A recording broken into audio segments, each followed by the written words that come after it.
کہ مسلمانوں کو زیادہ سے زیادہ دن دمشق سے دور رکھا جائے تاکہ دمشق کے دفاع کے لیے مزید دستے وہاں پہنچائے جا سکیں اور شہر میں اتنی خوراک پہنچا کر جمع کی جا سکے کہ محاصرہ طول پکڑ جائے تو شہر میں قحط کی صورت پیدا نہ ہو۔ خالد کے لیے یہ مسئلہ پیدا ہو گیا کہ ان کے ساتھ ہر اول کا صرف یہ سوار دستہ تھا جس کی نفری 4000 تھی، باقی لشکر ابھی بہت دور تھا۔ ہر اول کی رفتار تیز تھی۔ دشمن کی موجودگی کی اطلاع پر خالد نے رفتار سست کر دی۔ اس کا ایک مقصد تو یہ تھا کہ پورا لشکر آ جائے اور دوسرا یہ کہ دشمن کے قریب شام کو پہنچے تاکہ رات کو آرام کیا جا سکے اور صبح لڑائی شروع کی جائے۔ اگر جاسوس آگے گئے ہوئے نہ ہوتے تو خالد لا علمی میں 4000 سواروں کے ساتھ دشمن کے سامنے جا پہنچتے، پھر صورتحال ان کے حق میں نہ رہتی۔ رومیوں کے اس 12000 لشکر نے بڑی اچھی جگہ پڑاؤ ڈالا ہوا تھا۔ وہاں ایک وادی تھی جس میں گھنے درخت تھے اور ایک پہاڑی تھی۔ رومی اس پہاڑی کے سامنے اور وادی کے منہ میں تھے۔ انہوں نے لڑائی کے لیے یہ جگہ منتخب کی تھی جو ان کو کئی جنگی فائدے دے سکتی تھی۔ مسلمان اس پھندے میں آ سکتے تھے۔ خالد نے اپنی رفتار ایسی رکھی کہ سورج غروب ہونے سے ذرا پہلے دشمن کے سامنے پہنچے۔ دشمن سے ان کا فاصلہ 1 میل کے لگ بھگ تھا۔ خالد نے اپنے دستے کو روک لیا اور وہیں پڑاؤ کرنے کو کہا۔ سورج غروب ہو گیا، اس لیے یہ خطرہ نہ رہا کہ دشمن حملہ کر دے گا۔ جمادی الثانی 13 ہجری کے چاند کی 18ویں تاریخ تھی۔ آدھی رات کو چاندنی بڑی صاف تھی۔ خالد پاپیادہ آگے چلے گئے۔ رومیوں کے سوار گشتی سنتری گشت پر تھے۔ خالد ان سے بچتے پہاڑی تک گئے۔ وہ زمین کے خد و خال کا جائزہ لے رہے تھے۔ رات گزرتے ہی انہیں یہاں لڑنا تھا۔ وہ دیکھ رہے تھے کہ ان کے سوار دستے کے لیے بھاگنے دوڑنے کی جگہ ہے یا نہیں۔ خالد کے لیے پریشانی یہ تھی کہ ان کا لشکر بہت دور تھا۔ انہوں نے پیغام تو بھیج دیا تھا کہ رفتار تیز کریں، پھر بھی لشکر جلدی نہیں پہنچ سکتا تھا۔ اس کی رفتار تو پہلے ہی تیز تھی، مسلمانوں کا کوچ ہوتا ہی تیز تھا۔ 19 اگست سن 634 19 جمادی الثانی 13 ہجری کی صبح طلوع ہوئی۔ فجر کی نماز سے فارغ ہوتے ہی خالد نے اپنے سوار دستے کو جنگ کی تیاری کا حکم دے دیا۔ رومی بھی تیاری میں آ گئے۔ خالد نے رومیوں کی ترتیب دیکھی تو انہیں شک ہوا کہ رومی حملے میں پہل نہیں کرنا چاہتے۔ خالد بھی پہل کرنے کی پوزیشن میں نہیں تھے۔ انہیں اتنا وقت درکار تھا کہ باقی لشکر پہنچ جائے۔ خالد نے رومیوں کا ارادہ معلوم کرنے کے لیے اپنے سوار دستے کے ایک حصے کو حملہ کر کے پیچھے یا دائیں بائیں نکل جانے کا حکم دیا۔ تقریباً 1000 گھوڑے سمندری طوفان کی موجوں کی طرح گئے۔ رومیوں نے حملہ روکنے کی بجائے یہ حرکت کی کہ پیچھے ہٹنے لگے۔ مسلمان سوار اس خیال سے آگے نہ گئے کہ دشمن گھیرے میں لے لے گا۔ ویسے بھی انہیں آمنے سامنے کی لڑائی نہیں لڑنی تھی۔ وہ جس رفتار سے گئے تھے اسی رفتار سے گھوڑے مڑتے ہوئے دور کا چکر کاٹ کر آ گئے۔ چند ایک سالار خالد کے ساتھ تھے۔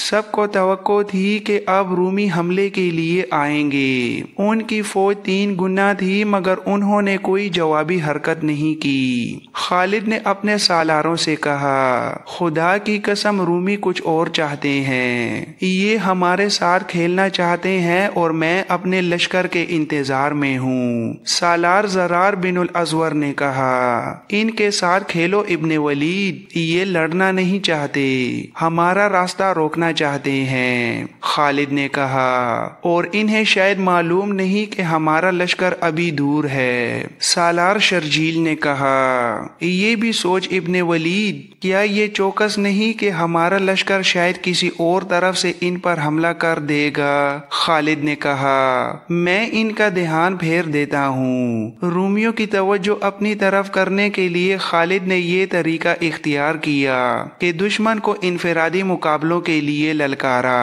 پہلے بیان ہو چکا ہے کہ اس دور میں جب فوجوں کی لڑائی سے پہلے دونوں فوجوں میں سے ایک ایک آدمی سامنے آتا اور ان میں انفرادی لڑائی ہوتی تھی۔ خالد نے زرار بن الازور، شرجیل بن حسنہ اور امیر المومنین ابو بکر کے بیٹے عبد الرحمن کو مقابلے کے لیے آگے کیا۔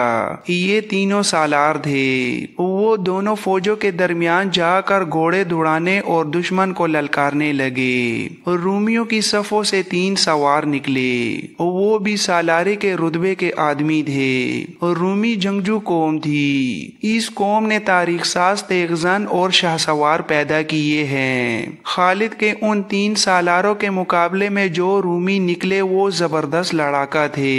کھلے میدان میں مقابلے شروع ہو گئے۔ یہ 3 جوڑیوں کا مقابلہ تھا۔ تینوں جوڑ الگ ہو گئے۔ گھوڑے دوڑ رہے تھے، گھوم رہے تھے اور برچیوں سے برچیاں ٹکرا رہی تھیں۔ دونوں فوجوں کے نعرے گرج رہے تھے۔ گھوڑے اپنی اڑائی ہوئی گرد میں چھپتے جا رہے تھے۔ پھر گرد سے ایک گھوڑا نکلا۔ اس کا سوار ایک طرف لڑک گیا تھا۔ گھوڑا بے لگام ہو کر ادھر ادھر دوڑ رہا تھا۔ وہ ایک رومی سالار تھا جو بڑا گہرا زخم کھا کر گھوڑے سے گر رہا تھا۔ رومیوں کی صفوں سے ایک گھوڑا سرپٹ دوڑتا نکلا اور گرتے ہوئے سوار کے پیچھے گیا۔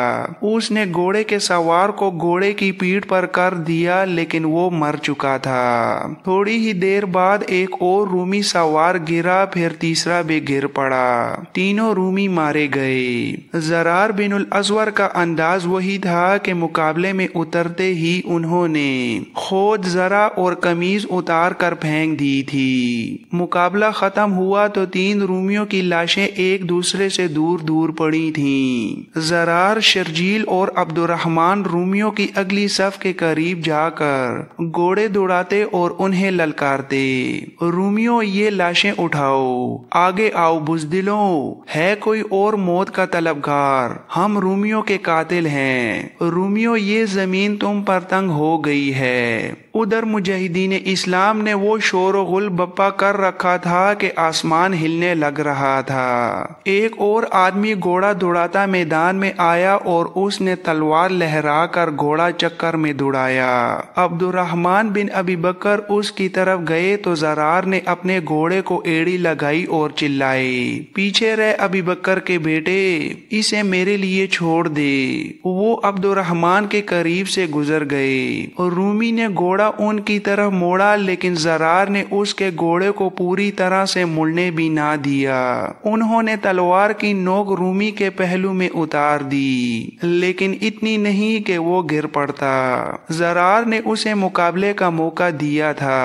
اس نے مقابلہ کیا لیکن اس کا دم خم پہلے زخم سے ہی ختم ہو چکا تھا۔ زرار اس کے ساتھ کھیلتے رہے۔ آخر ایسا بھرپور وار کیا کہ وہ گھوڑے پر دھورا ہوا اور پھر لڑک کے نیچے آ پڑا۔ مدینہ کے ان 3 سالاروں کے مقابلے میں چند اور رومی آئے اور مارے گئے۔ زرار، شرجیل اور عبد الرحمن نے صرف یہی نہیں کیا بلکہ رومیوں کی اگلی صف کے قریب جا کر گھوڑے دوڑاتے اور انہیں للکارتے تھے، بلکہ کوئی رومی صف سے آگے ہو کر ان کی تنزیہ للکار کا جواب دیتا تو وہ ان تینوں میں سے جس کے سامنے ہوتا اسے برچی یا تلوار سے ختم کر دیتا۔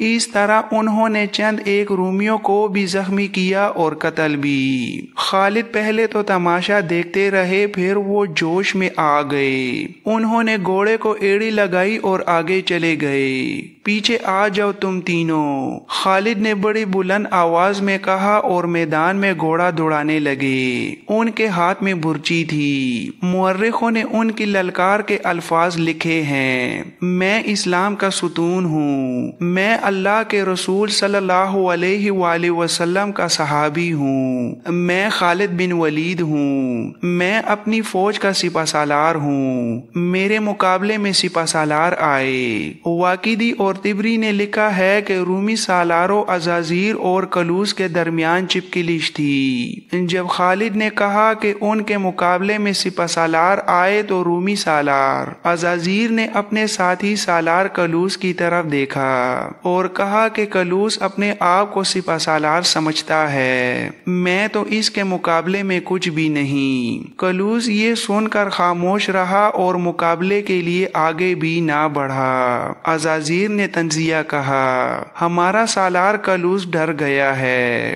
اس نے کلوس کو کچھ اور تانے بھی دیے۔ کلوس کا انداز بتا رہا تھا کہ وہ خالد کے مقابلے میں ہچکچا رہا ہے، لیکن عزازیر اس پر تانوں کے تیر چلا رہا تھا۔ ان سے تنگ آ کر کلوس نے گھوڑا بڑھایا اور خالد کی طرف گیا۔ 4 مورخوں نے متفقہ طور پر بیان کیا ہے کہ خالد کے ہاتھ میں برچی تھی۔ کلوس ان کی طرف آیا تو اس کا انداز حملے والا نہیں تھا اور اس نے خالد کو کچھ ایسا اشارہ کیا تھا جیسے کوئی بات کرنا چاہتا ہو۔ خالد نے اس کے اشارے کی پرواہ نہ کی۔ دشمن کا دوستانہ اشارہ دھوکہ بھی ہو سکتا تھا۔ خالد نے اپنا گھوڑا اس کی طرح دوڑایا اور اس پر برچی کا وار کیا۔ کلوس تجربہ کار جنگجو تھا، اپنے آپ کو اس وار سے صاف بچا لیا۔